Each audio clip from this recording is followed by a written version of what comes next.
All right, AC Sports, December 5th, Hey! 12:48 p.m. in Chico, California. The second biggest wave to hit NorCal. That's right. We had an today. earthquake this morning. Tsunami warning up and down the coast. The second biggest wave, this podcast right here. Sorry, that's a tasteless joke. We don't know. People might be in danger down in Frisco. It's true. Hope everyone's safe. We do. Happy holidays, Ross. Happy holidays, D-Rock. Anything you want to share about your Thanksgiving? Oh, man. Just grateful to spend time with friends and family. Run streak carries on. Got to smash along the trails near Bodega Bay. Beautiful cliffside trails. I'm an idiot. Where's Bodega Bay? Bodega Bay is like north coast, Sonoma County, probably 10, 15 minutes from Santa Rosa. Okay. It's the coast. It's the coast. Yeah, okay. Mm-hmm. I should know that. You know the famous movie The Birds? Yeah. It was filmed in Bodega Bay. Okay. Yeah. Okay. Fun fact for you. You have family there? I do. That's where my mom lives and my dad, near Santa Rosa. It's a little chilly? It was a little chilly. Not too bad, though. Not as bad as Chico. Wetsuit in the ocean? No. Surfing? I didn't take a dip. I should have taken a dip, though. I thought about it. Are you a cold plunge? I feel like you'd be a cold plunge guy. I do take cold plunges, but I'm not, someone who's filling up the bathtub or the tub with, ice. I'm just diving in when it's cold. Not even after running I do. 6 miles a day? Oh, yeah. Okay. Oh, yeah. That's when I do it, especially in the summer in the Chico heat. I'll just take a cold shower, which sounds just miserable, but after you do it a few times, you get super used to it. Yeah, the only time I had to take cold showers was when I lived in Antigua, Guatemala for a month with the family, host family, Sounds hot. And they didn't have hot water. Oh. So there was no choice. Ooh. It is funny what the body gets used to. That it's just horrible at first. Yeah, that's the whole cold plunge thing. The first, few weeks even are hard, but then you're just like, whatever. Hop in, super used to it. Yeah, I don't know if I can do it. It's like skydiving or jumping off bridges. It's like, it feels like I might like it, but the second I even get close to doing it, I'm like, no way. Dude, how cold plunges make you feel like an hour or two afterwards is incredible. Like the energy, the way your body feels, how it adapts, the impact it has. It's worth it. If you ever wanted to try it, it's worth it. I swear I read something that said the chemical release is similar to cocaine. Okay.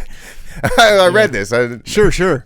It's not just a. I believe you. Somebody in a room at 4 a.m. didn't tell me that. I read it online. No, right. I mean, that's interesting perspective because in my experience, you do feel like waves of energy. Yeah. An hour and a half later, you just get a wave of energy where you're just fired up. It's like coffee, in a way. How about you? How was your holidays down in L.A.? Tell me about it. Well, first I was also in Sonoma County. Must run pretty far east. Does it go west to east, or maybe I'm thinking of a different county? Anyhow, I was in Yosemite, Sonora. Sonora, Sonora's not. I was about an hour out of Yosemite. Rented a cabin with the family. Sweet. Perfect. That was for Thanksgiving. Just the most perfect cabin. Sounds great. Pretty affordable. About an hour and a half into Yosemite, so not super close, but just absolutely perfect location. I think we should do that every year. Family in from Brazil. Got to meet my niece for the first time. My little 5.5-month-old niece. My sister's first daughter. Let's go. That was amazing. And she met Uncle Derek. Yeah, it's pretty great. The cool uncle. It's pretty great. The little sister having a daughter is pretty special. My sister's pregnant, having a daughter. Oh wow! Yeah, next year. Wow. Same scenario. Yeah. You become pretty loyal to that kid right off the bat. That's cool. And then you were in L.A. Oh yeah. Yeah. Oh yeah. I'm sure that'll come up a little bit. Schmoozing with VCs and sky rises. High roller. Talking about the blockchain. Big time. The blockchain. Oh my God, everybody loves a blockchain in LA. No, I went to a Clippers game though, so I went to the Intuit Dome for the first time. That high-tech new Clippers arena. Was that during the NBA Cup? Like the floor was? It was an NBA Cup game against the Blazers Tuesday, 2 days ago. How was the ambiance? I'm speechless. I mean, it was incredible. I don't even know what to say. I mean, I texted a buddy or some video. He's like, "Oh, that's what Vegas looks like right now." So there's kind of like this modern tech public space kind of style that's being developed. But then like another friend of mine said, like, yeah, go to Japan or go to a place in Europe. Like they've been doing this stuff for a while. So we're actually kind of catching up some other countries with some of this kind of public tech. But yeah, the 360 screen, the light shows, the indoor pyrotechnics.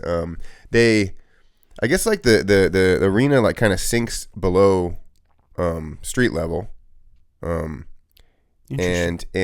I want to say it's like, this may be the case with all arenas, so maybe I'm wrong, but the incline felt a little steeper for like better viewing. So like normally sitting behind the basket where I was, it's kind of like known for the basket getting the way the other team's going down the other side of the court sounds good, but this one it felt fine sitting directly behind the basket, maybe 15 rows up. That's good. So still had a good vantage point of kind of all the action. Yeah, and the funniest thing about live sporting events is like, no matter how much you tell yourself you're going to follow the game closely, it's just pure distraction. You're with your buddy, you got beers, you're meeting people, you're looking at people. It's like 6 minutes will go by in the game that you just totally blanked out on. But that's part of the fun of it all. So was it a close game? No, Clippers whooped them. So then because usually, right, the time you tune in is when it's close late. Exactly. So exactly. Yeah. So if you don't got a close game, yeah, I mean it's still the best. The ticketless and payless technology, you don't talk to anybody. You have to download the app, okay, face scan, right. Bank information, everything. Crazy. So I walk up to the gate. Hey, Derek, how you doing? Walk through. You just show them your phone? No. Don't even do that? It's face. Oh, okay. I'm following now. Yeah, okay. It's all facial recognition. Whoa. So, and when I heard about this, I was like, no, I don't like that shit. But the second you're there, you're like, this is incredible. Go in, you go and grab a beer, doop, walk out, ching, goes in your thing. You don't talk to anybody. That's you just amazing. Grab it off. How convenient. And, you're saving a little. I think it's really great from a business standpoint because just the time, I mean, cutting down that time, it's kind of like self-pour with the commons. It's like you're cutting out that time of having to deal with somebody, pay them, blah, blah, blah. More, it's less. There's no lines really, it's like diminishes the lines. Exactly. That was going on in my mind right now. That's amazing. Pretty awesome. I wonder how much more they crush financially if people are just going at their own speed. They can. There's probably an uptick of maybe like 15% more. I'd say. I would imagine. Yeah. Pretty cool, man. And I mean, I'm sure there's a lot of stuff that I didn't even like tap into or access that they have. Future season ticket holder right here. Oh yeah, yeah. Yeah. Cool, got to podcast with my buddy Dion and his partner Chaz, some stand-up comedians down in LA that I've known Dion for 20 years now. But now that we're starting video for the first time, by the way, I'm going to work with Dion a little more, go down to LA. So it's going to be, an LA, a little LA synchronicity with AC Sports. That's great. Yeah. What do we got? We got an NFL. We missed last week. We took the week off. Rightfully so. Holidays. Exactly. We had to prep. I'm still rushing to prep even as the pod starts. But the NFL, we're going to cover football this week. We're going to let the NBA marinate a little more, I think. Let's keep it short and sweet. Let's stick to what we know right now. I have some power rankings, Ross. The infamous power ranking. It was a wild week, man. Teams that took the biggest swings. That's what I want to talk about first. Okay. People at the top here. We have the two biggest winners from this week. The Green Bay Packers took care of the Dolphins on, was that Thursday, Friday? Yep. Was it Thursday? Thursday night. And then the Washington Commanders bounced back. Second we scored on that first drive, I knew it was going to be a blowout. It's just, this team is very strange. It's one of those teams where like within the first 3 minutes what's going to happen. But they're winning so big against these weaker teams that for me that matters. The point differential. Full disclosure, my power ranking here that we got is strictly based off point differential per game. So if you're not winning by much, like the Chiefs, that's going to hurt you in the power rank. If you're winning by a lot, like the Lions or Bills, that's going to put you up there. So I have Packers and Commanders as the biggest winners this week. I'm going to throw the Seahawks in there as well. Okay. What do you think about your NFC West? We could just get right into it. Well, I mean, the team that beat the Niners, I would put as a big winner. I mean, they crushed them at home in the snow, made quite a statement, even though San Francisco seems to just be going off the rails big time. And I feel like Philly was a huge winner, taking care of business, especially in the fourth quarter against Baltimore. Those would be my two big winners. The NFC West, man, I mean, Seattle seems to be starting to emerge, 7-5, but it's so close. It's all tight at the same time. Still can't obviously rule anybody out, and Arizona's right there. Mm-hmm. So I don't know. But yeah, big. You're right. I would say big week for Seattle too. Yeah, and I mean, you mentioned the Bills and Eagles. Bills, Eagles, Lions are a perennial top three at the moment. That's why I'm agree.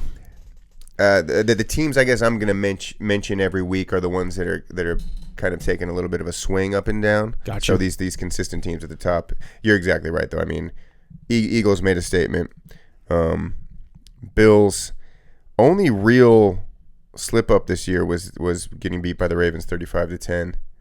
So we'll see how that comes to fruition later in the year. I have a feeling they want to play them again. Yeah, in the playoffs. It'd be a good playoff matchup. Packers, though, this NFC North, man, I have Lions at 1, Vikings tied for 4th with the Packers. That's 3 teams technically in the top 5. Yeah. Do you disagree with that? Would you have another team in the top 5? I mean, maybe the Steelers deserve to be there. And yeah, I mean, obviously the Chiefs with only one loss should absolutely be up there. Right. But yeah, I don't necessarily disagree with that. I do feel like in my mind though that I'm waiting for the other shoe to drop with Minnesota. I'm just not convinced with them yet, and then maybe that's a me thing and other people disagree, but I don't know, man. They just don't seem to be that great, yet their record reflects it. And Minnesota does this, right? Yeah. Like the Cousins 13-win team, the who was that other with the KC, a Vikings team that went 13-3 and then they lost in the playoffs to the Eagles. Who was that guy? Case Keenum? Oh, Keenum? Okay. Like the Vikings have these weird, great regular seasons and then do nothing in the playoffs. So maybe that's your vibe. You feel like the Vikings are just going to get knocked out early in the playoffs. I think everyone agrees with you pretty much. No one's talking about the Vikings still, and they've just been in a top 5 record all year. All year. Like, what more do we want from them? Yeah. And these aren't like Chiefs wins. I mean, these are solid. I mean, some of them lately have been a little tougher, but well, that's interesting. I wonder what their schedule looks like. Like how many really good wins do they have over teams that have great records? Maybe that's part of this. Maybe they haven't played the. Well, I mean, they beat the Packers, right? They have they played the Lions? They must have. Let me look it up for you. Unless you beat me to it here. Vikings only 2 losses. 10-2, man. That's incredible. They beat the Texans 34-7. It's a good win. Beat the Packers by 2. Beat the Niners by 6. In a game they should have lost. The Niners were controlling that whole game. Oh, the season kind of swung right there for the Niners. It did. It was that early. That was the first of a few. Vikings beat the Colts, who are kind of a wild card cusp team. And yeah, I mean, they just beat the Cardinals by 1. They did Bears in OT, Titans by 10. How much did the Commanders beat the Titans by this past week? Like 29 or something. Yeah, they barely beat Jacksonville. Couldn't find the end zone. They beat Indy by 8. It's just like lost to Detroit by 2 though. Okay, I don't think who's played Detroit. It's formidable. Yeah, well, it's a good point. I don't know. I'm going the other way in the Vikings. I actually love them because no one's talking about them. There's also the psychological aspect of this stuff, public perception that can actually help teams sometimes. I think the Vikings know that people don't really believe in them. Yeah, and it starts with Sam Darnold and his previous reputation. I really like them. I wouldn't be surprised if they upset the Lions in the playoffs. Frankly, well. I wouldn't be surprised if we see the Vikings in the Super Bowl this year. That would surprise the hell out of me. I wouldn't be surprised if Sam Darnold raises the trophy in a year where all these former ex-Jets quarterbacks, or are there a lot of them? Like one or two. Ex-Browns quarterbacks. That's yeah, maybe. I doubt it, but that would be a story, man. That would be something. Skull. So your top five. You got Lions, Bills, Eagles. Sounds like Chiefs, and then your fourth team or your fifth team would be the Steelers. Steelers. Okay. Chargers and Steelers took a little downtick for me this week. Chargers had an ugly win against the Falcons. Yeah. That said, my Falcons theory that they are frauds is really come to fruition here. Yeah. I think, do we know if we're seeing Penix this week? Should we? I doubt it, but maybe we should. I mean, the more they lose, it's going to open up an opportunity for him to get some run, which would be cool. What a weird situation to be in first place and, like, our quarterback sucks. Yeah. We should go to the rookie. Yeah, that's probably why they won't. Right. Because they're still in contention, but, yeah. A lot of people calling for some Penix under center. Yeah. The Bucks I have at number 12 in the power ranking where they've been. I picked them to win the South early on. I'm sticking by that. They're now locked in with the Falcons when people were almost kind of writing them off after those receiver injuries, and Falcons look great. Falcons have beat them twice, so the Buccaneers do need a solid game above them. But my Bucks pick looking pretty good right now. Love me some Baker. We're going to talk about quarterback rankings later. Let's hope his ankle's okay. He took a big hit in his quarterback ranking, but the team's still doing okay. So, uptick, you had Bills and Vikings. I got the Packers, Commanders, and Seahawks. On the bottom half for an uptick, I'm going to throw the Cowboys in there. They only have 7 losses. Like, we're at a point where, the 10-loss teams are out of it. We got a handful of 10-loss teams, 9-loss teams, quite a bit. For the Cowboys that only have 7 losses is very interesting. The Colts have 7 losses. The Niners have 7 losses. The Dolphins have 7 losses. The Cowboys are not out of it. So I'm going to throw them in there as a team that's feeling pretty good, all things considered. Yeah, 5-7, not bad. Cooper Rush had a little time now to get acclimated again to playing. He's had a few weeks. I saw it, and he showed it against the Commanders. Yeah, he played well that game. We're not going to talk about that game. Handled business against the Giants right on Thursday. So, yeah, I mean, they're moving in the right direction, but that division's so tough. They're not going to. I mean, if anything, it's good for us Commanders fans because they're just playing their way out of a better draft pick. They're playing their way into maybe keeping McCarthy instead of it looked like he was definitely going to be fired. Yeah. They have a strong second half. Maybe won't fire him. True. That could happen. I heard somebody saying that that Derrick Henry wanted to go to the Cowboys and they didn't want to pay him, and it got me thinking. Like, wow. I mean, if they had Derrick Henry this year, yeah, it'd be a whole different story. That's exactly what they needed. Yeah, a horrible ownership in Dallas. Anyways, yeah, they haven't really been able to fix that running back spot. No. Tony Pollard didn't have a great year last year when kind of everyone was expecting him to. Yeah. He was fantastic late 2 years ago. Everyone was like the next CMC, catching the ball out of the backfield, going crazy, racking up serious yards. And then, man, he just had his chance to shine, and it just struggled. The next CMC. We'll wait to talk about the Niners a bit because there's some dark times in Frisco, and I don't want to talk about CMC. Yeah, it's been the year. I think I talked about this with Nate when we started the NFL season. Nate Harris, that it was the year of the good running back going to a new team, and we're seeing it even with Pollard. Like he's had an uptick in Tennessee. Not as good as some people think he is still at Tennessee, but he's had a great year. Yeah. Much better year than last year. Yeah. So we've learned a lot because, I mean, I started off this season with that theme, like, and we all know it, like the running back just isn't as valued anymore. Nobody really cares about the running back. You can fill them in with any. There's so many talented guys out there. It doesn't really matter. And this year has really kind of put a halt to that, I think. Yeah, that's a good point. I mean, and the guys that have moved to greener pastures have done well. Mixon in Houston, Saquon in Philly, Henry in Baltimore. I mean, those are arguably the top 3 in the league right now, and they're all on a new team. Are. Yeah. You know? So, and Pollard, that is fascinating. Well, hey, let's not forget Josh Jacobs on Green Bay. Green Bay's a top 5 team. Green Bay, yeah, no doubt. It's across the board. So I think what we're going to see now, and we got this kid coming out of Boise State. Yeah, Genty. I think, I mean, gone are the days of, like, don't draft a running back in the first round. Like, you were kind of laughed at if you drafted a running back in the first round the past few years. Yeah. Like, why on earth would you do that? It still sounds like Saquon doesn't really have a shot at the MVP, which I think is BS. I think he definitely should.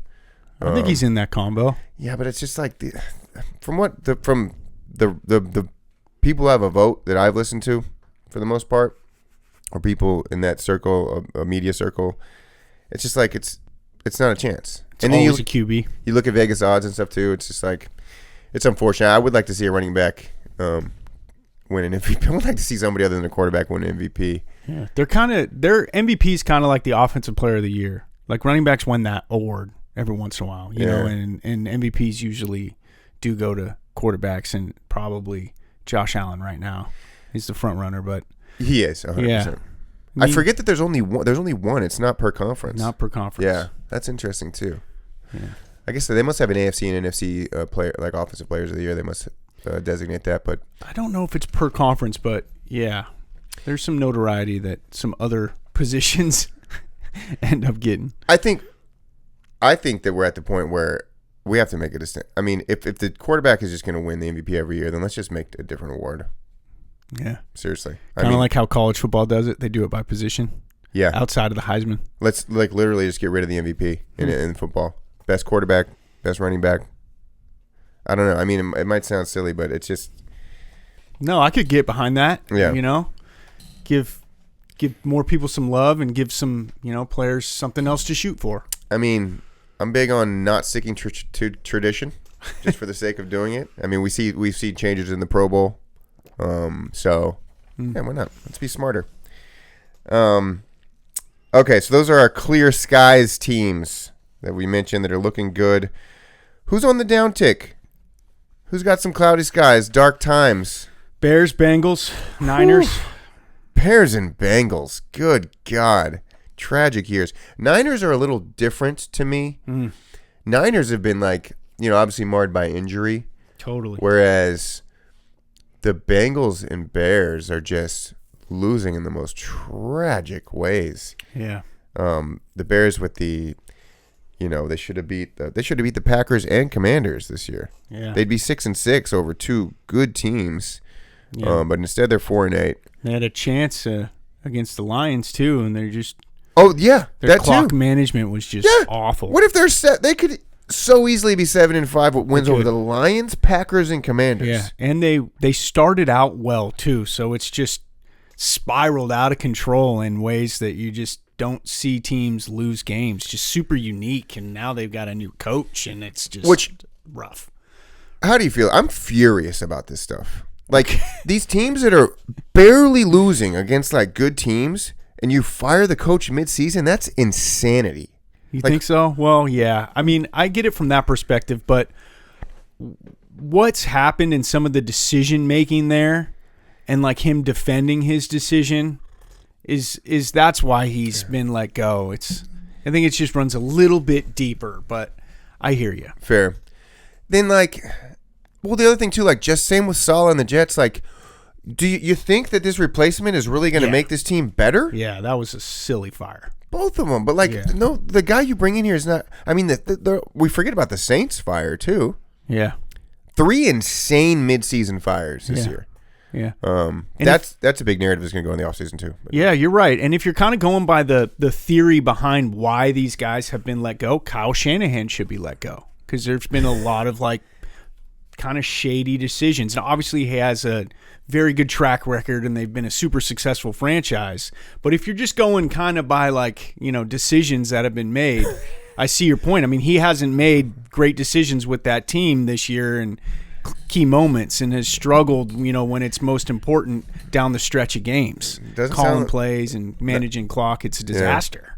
Not a high vote of confidence from the Niners fan here of his coach. Well, yeah, I mean, I think he has some grace, deserves another shot with a healthy team. I think a lot of, things outside of his control have gone wrong, but it's been compounded by some of the decisions he's made, which is unfortunate. I still feel like he deserves a shot, but man, tough.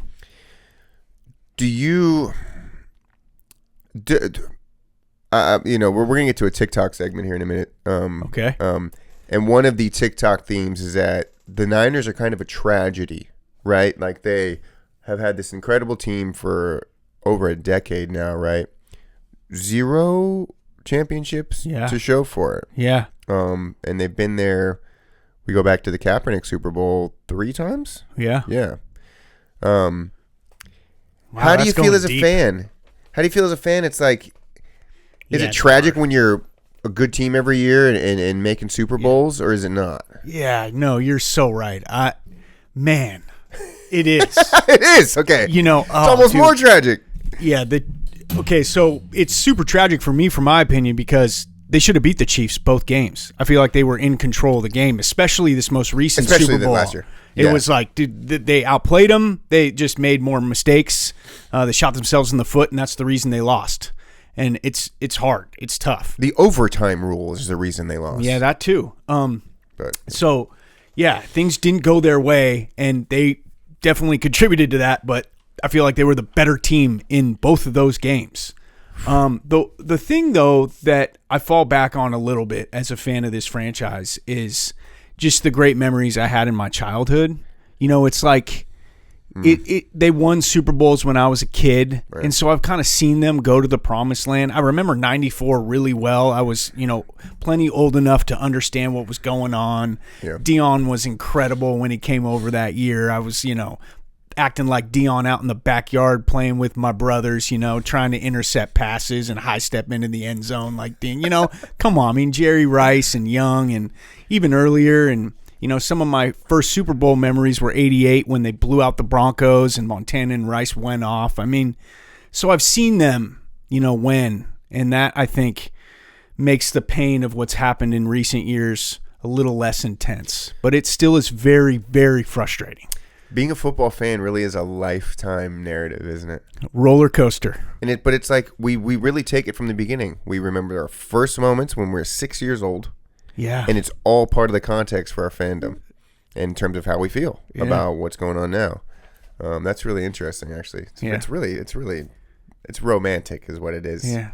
Well, sports. I consider myself really lucky in a way because I've seen my teams win. I've seen the Giants win in that great run 2010, 2012, 2014, which was incredible when you consider how it was sort of the opposite from the Niners, that when I was growing up and really young, there was 89, there was, the year of the rally monkey. There were, times when they lost in the World Series, and those were such crushing memories.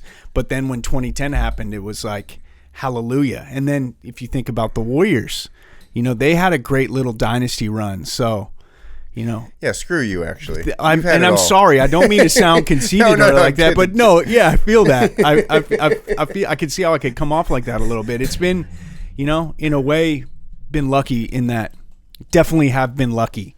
Yeah. From that point of view, and it's coming for the Commanders. A couple more years. But wow, the Bay has had some great luck. Yeah.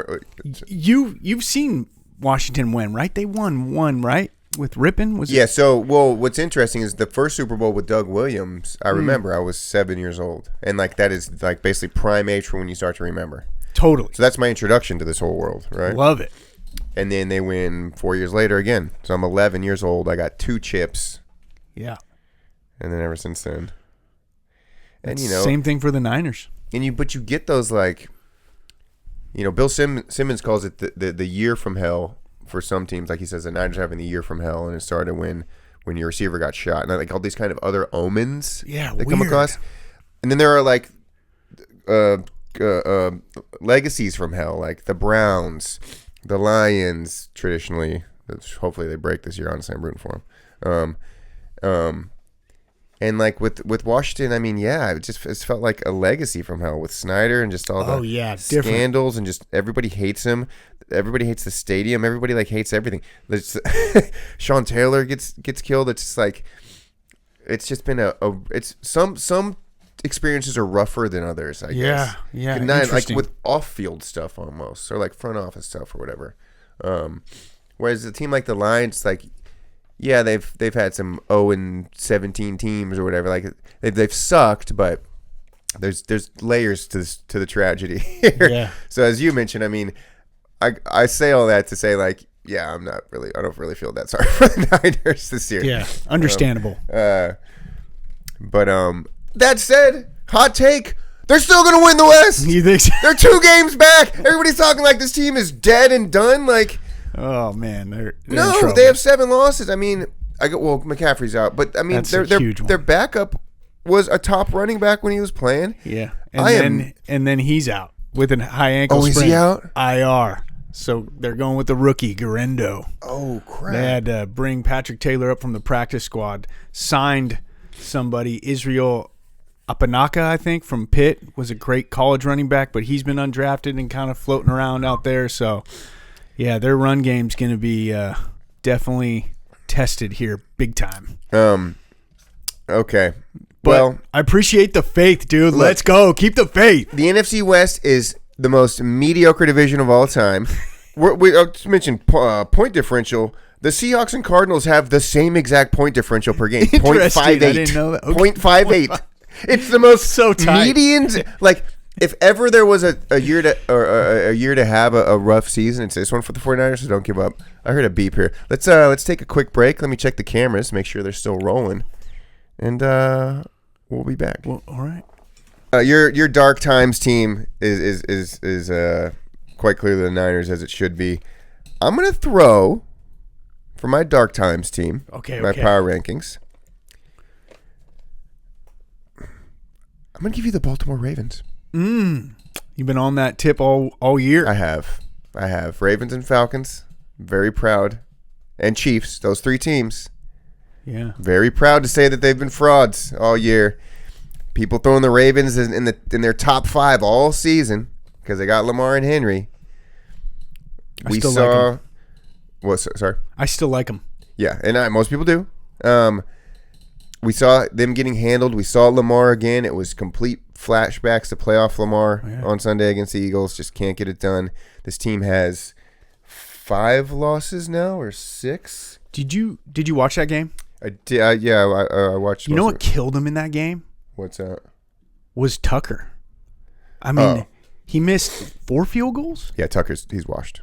Is that crazy? Like, literally the most accurate kicker in NFL history coming into the year has hurt them big time this season. Yeah. And they had a real chance to take control of that game. Philly could not stop them. Their offense was getting down into plus territory every drive.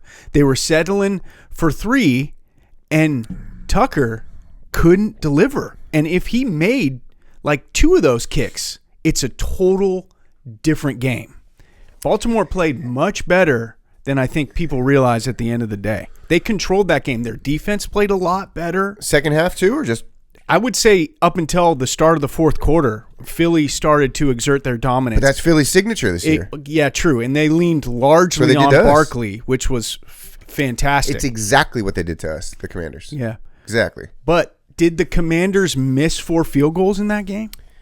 I mean, I feel like it was close. It was 13-12. Actually, I mean, Washington played Philly really tough. Very similar games. But yeah. This is the year of, also we mentioned running backs. This is also the year of the kicker, in that we have, like, my boy on Pittsburgh and Boswell. There's a couple other kickers that are just crushing in fantasy this year. Yeah. And Fairbairn's been good. I mean, it makes all the sense in the world that, yeah.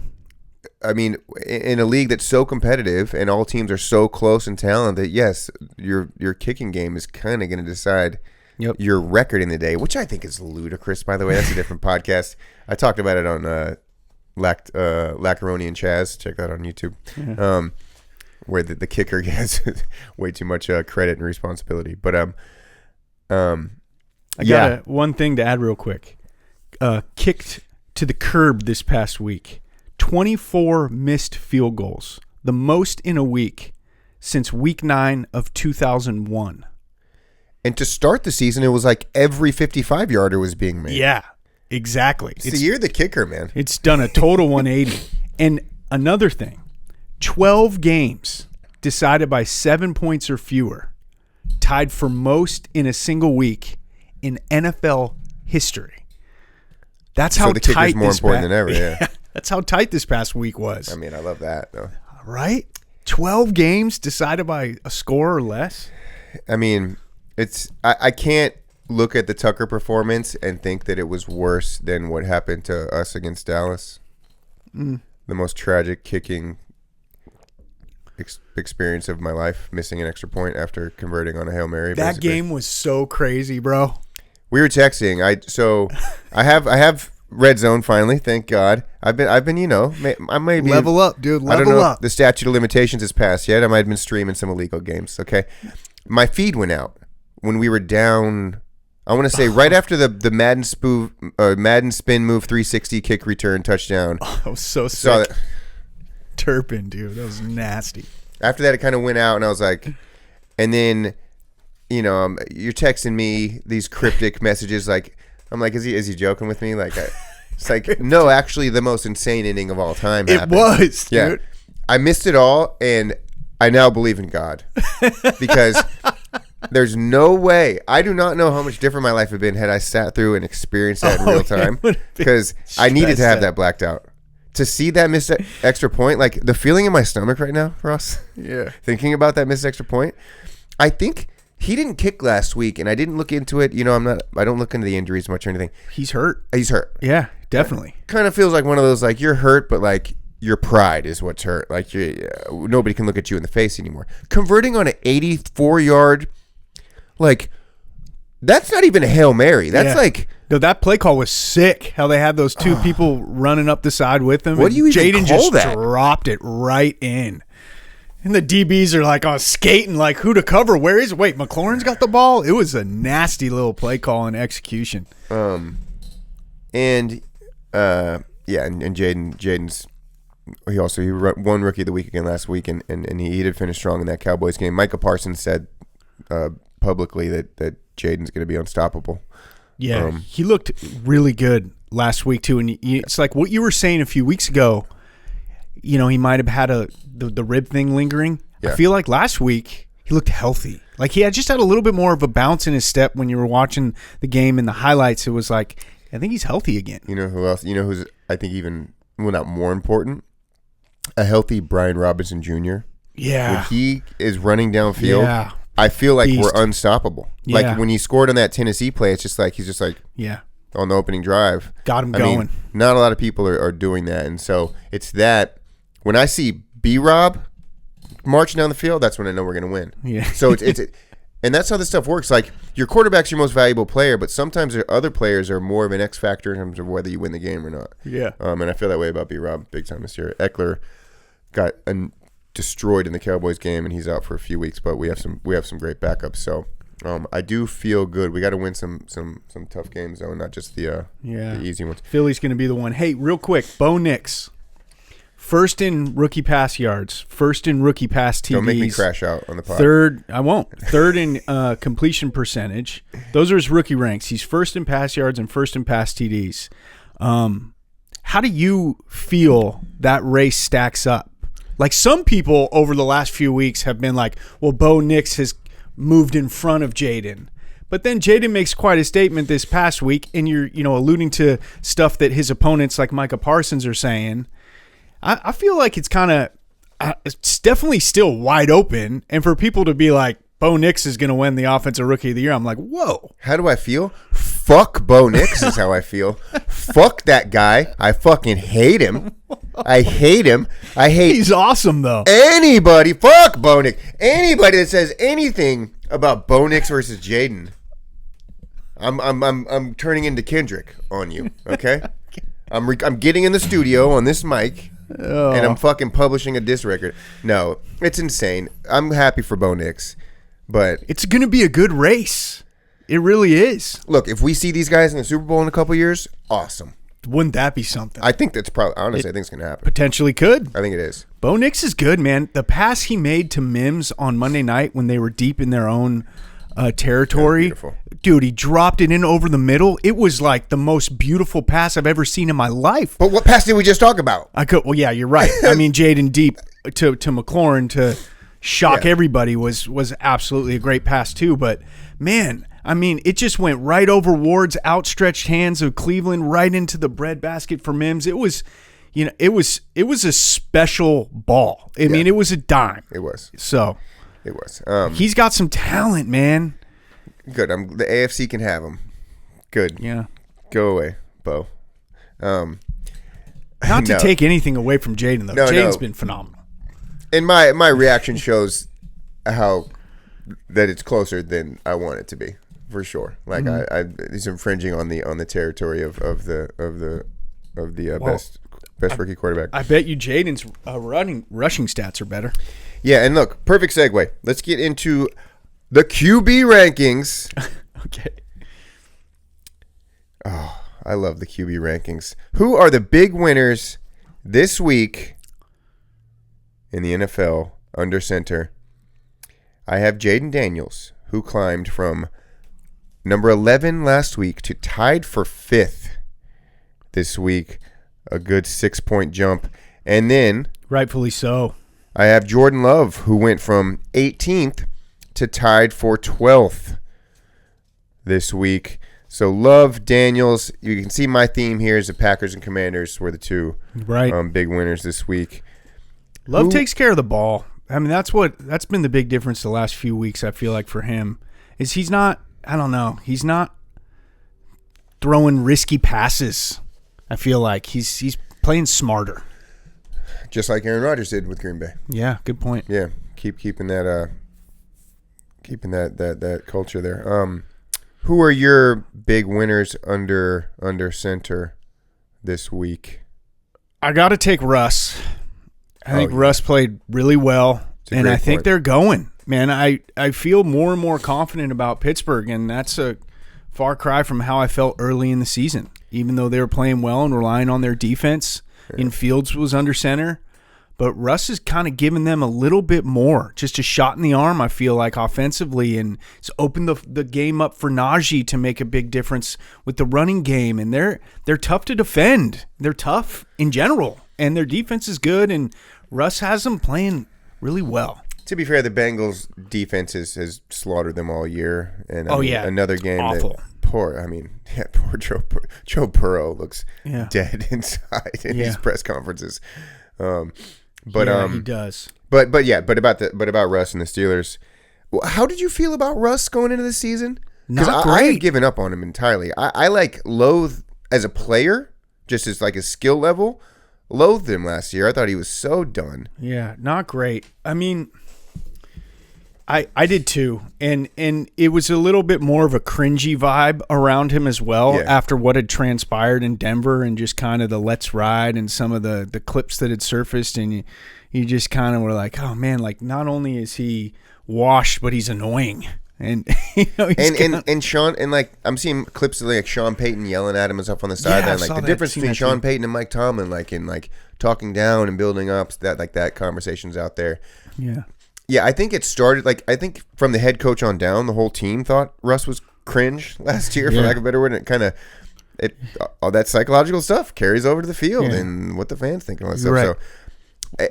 So it's Mike Tomlin's, I mean, it just shows, again, Mike Tomlin just gets validified every freaking year about how good of a coach he is, and what he's done with Russ is unbelievable. Yeah, well, yeah, and the game against Cincinnati was interesting to me because Pittsburgh's defense, and I think people knew it was going to be a high-scoring game, but I don't think people anticipated Cincinnati to hang 38 on Pittsburgh's defense. Because their offense is like Burrow's that good. They are. Yeah. They are. But I still and to Pittsburgh's credit, they made some key plays, especially, in the late third quarter, early fourth, forced a fumble, they made some big plays. But it was what was extra impressive from the Pittsburgh standpoint was that Russ was able to be like, okay, like we're going to lean on our offense and we're going to put up 44, which is far and away the most points they've scored in a week this season. So they matched Cincinnati's high, flying style, and really impressive. That's a big win. That's a huge win. Significant. I mean, that win. I mean, I mean, in a tough North, I mean, I think that might have locked in that division for them. I've been riding the Steelers all year as well over the Ravens. You have. That's looking good. And it's a tale of two types of games that they played.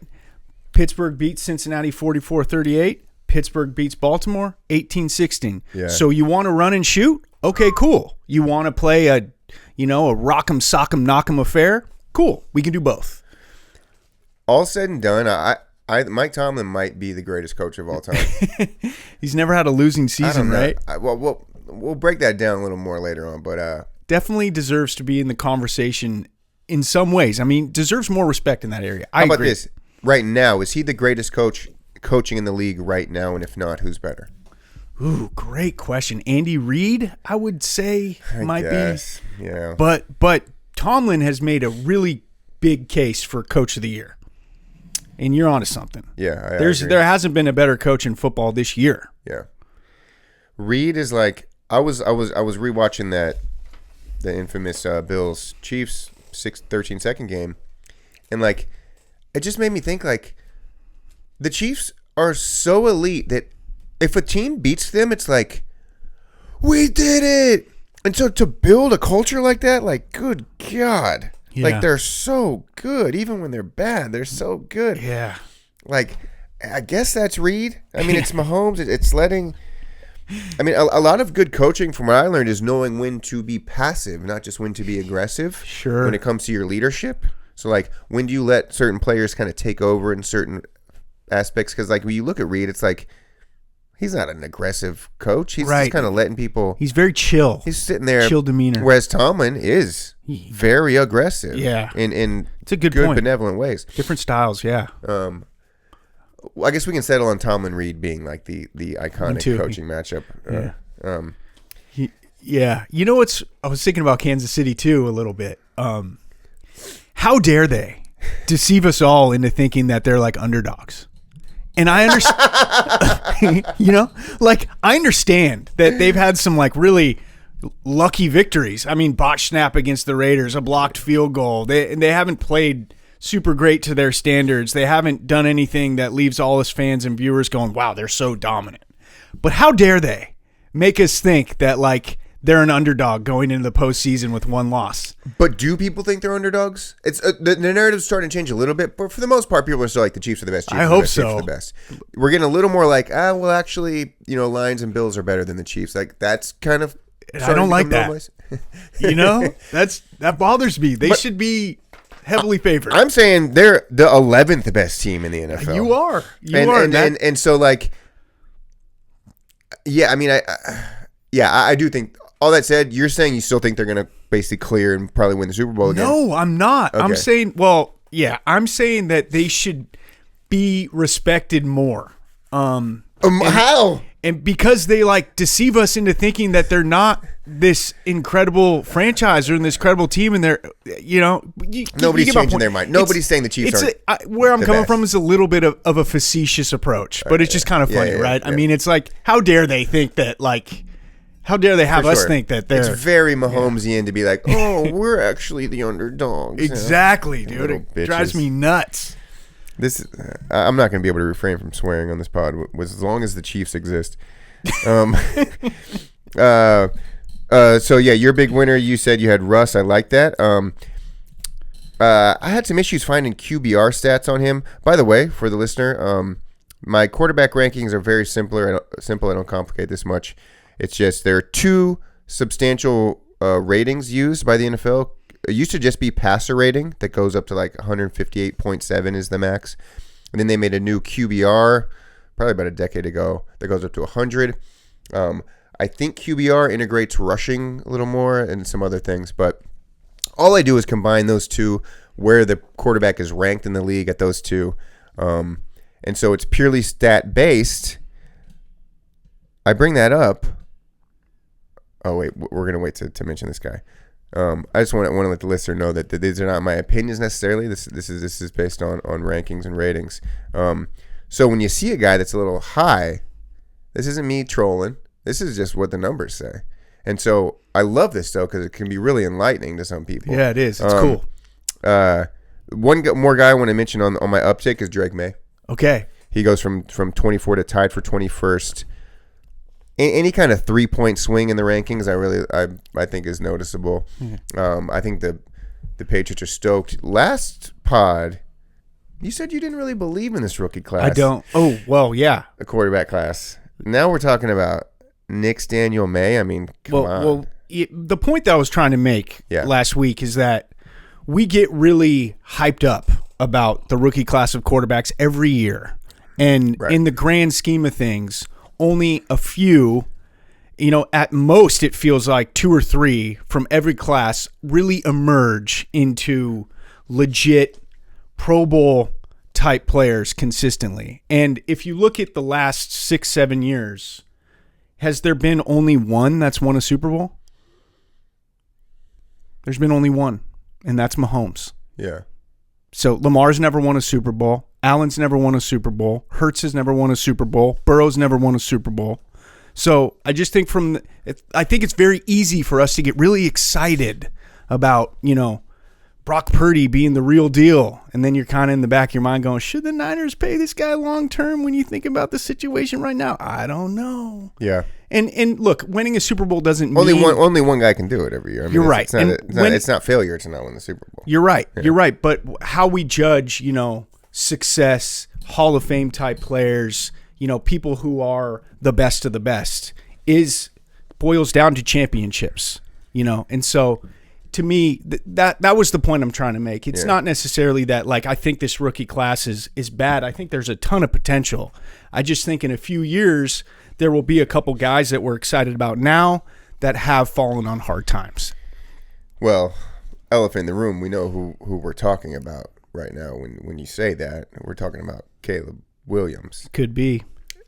That said, we just mentioned the Bears could very easily be a 7-5 team with some incredible wins. So I'm in the camp that all 4 of these guys are going to be playoff quarterbacks in their careers.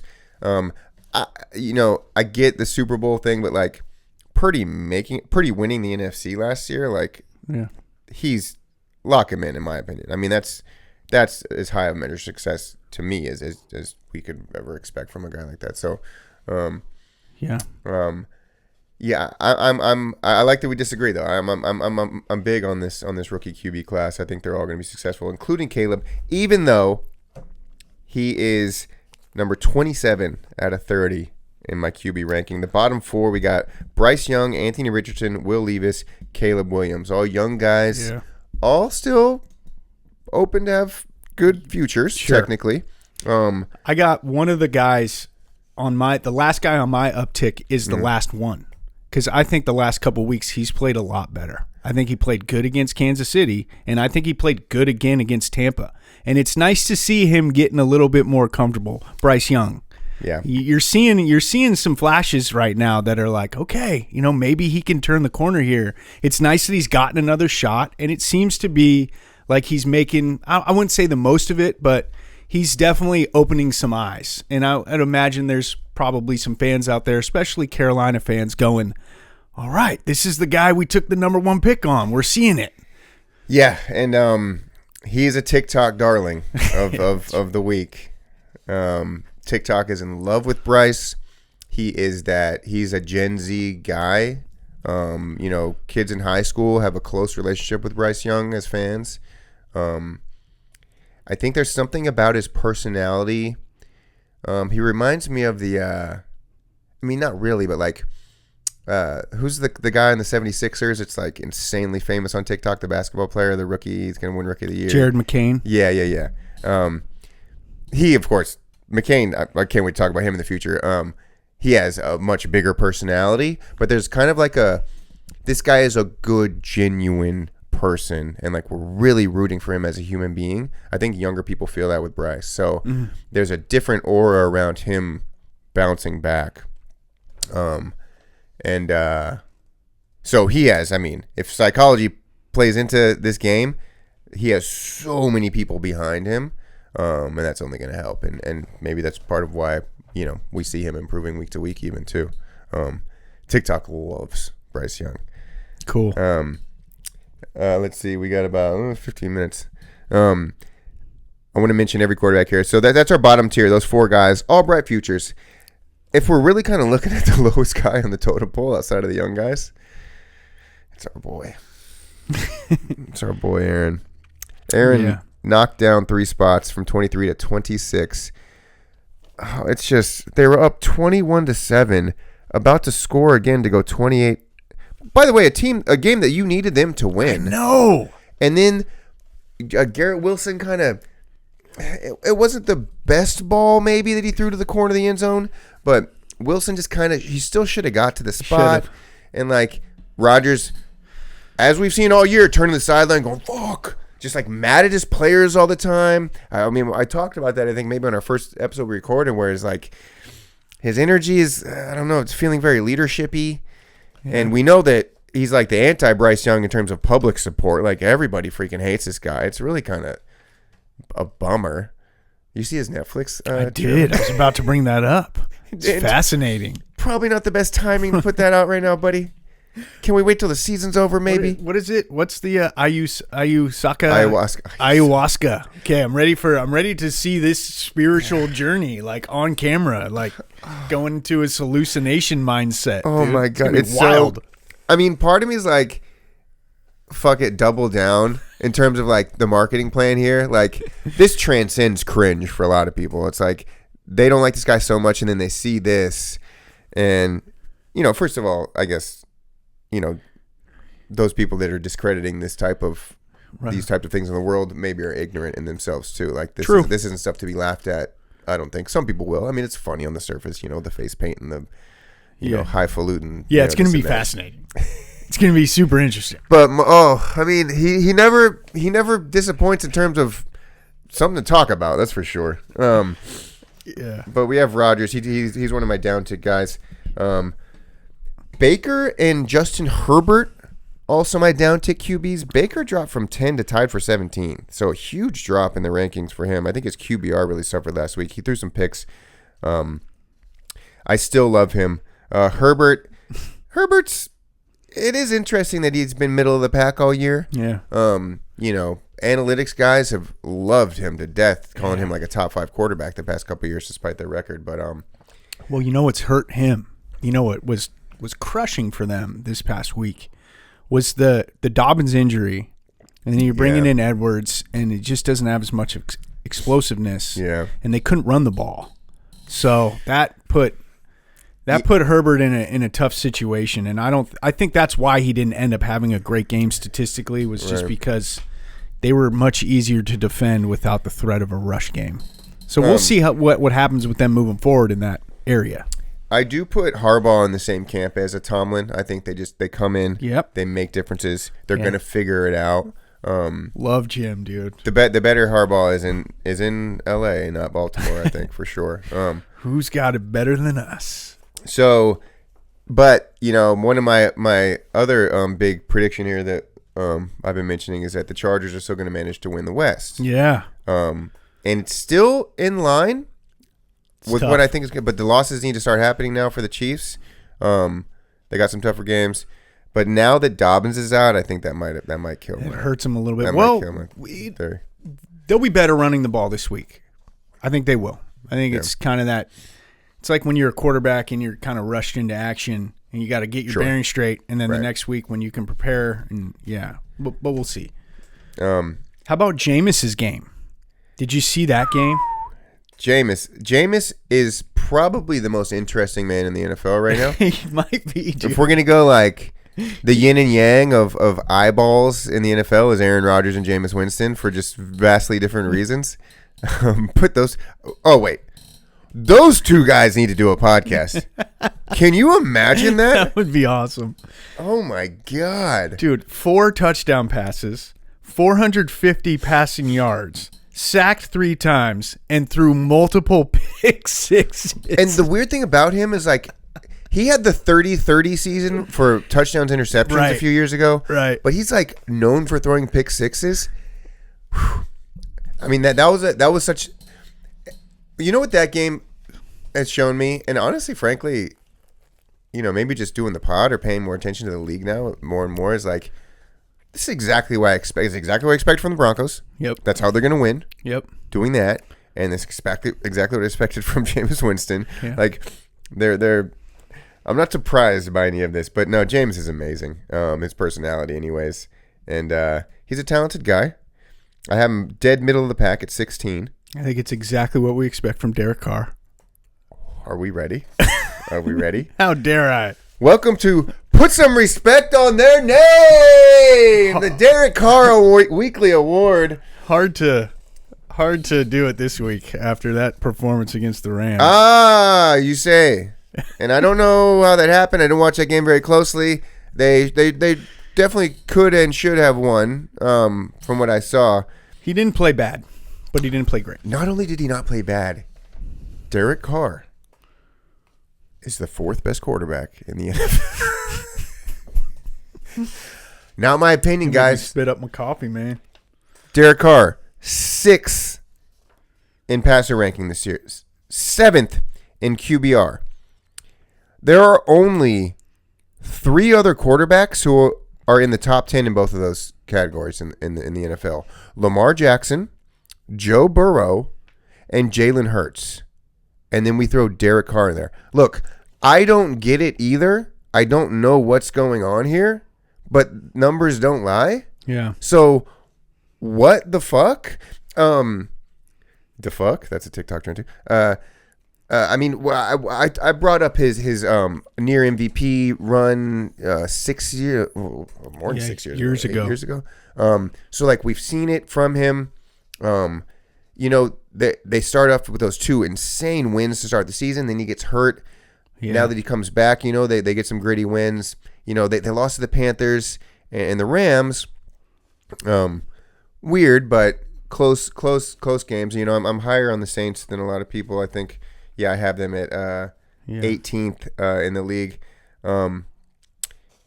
So, I don't know, man. He's number 4. Tua, tied for 5th with Kyler and Jaden. Derek Carr and Tua in the top 5. No way. Is you say no way, but it's there. It is what it is. I don't know. I don't know what to tell you. So put some respect on Derek Carr's name. Who's your, or unless you want to respond to that, who's your guy that needs some respect? Well, no, I mean, all I would say is the Saints' season looks totally different if Derek Carr doesn't get hurt. Yeah. I mean, and that's a testament to him and how he's played this year. I certainly don't want to knock him in any way, shape, or form. And I feel the same way about Tua in that respect. Mm-hmm. I think their season looks a lot different if he doesn't miss a few weeks with that concussion. So I feel like there are conference doppelgangers every year. It's like we mentioned Bears Bengals, Dolphins Saints, same thing. Like anyhow. Well, I would like to put some respect on Bryce Young and Russell Wilson's name. Okay. Those are my 2 choices this week. Okay. Especially Russell, because I think, you know, putting up big points, showing that offense can win that way has got to be scary for any team in the AFC. And they could make a deep run here. I mean, are we surprised if a Wilson-Tomlin Steelers team wins the Super Bowl this year? I think we would be, but I'd feel like that afterwards. I'd be like, why am I surprised? They've all done it. Yeah, you're right. They've been there.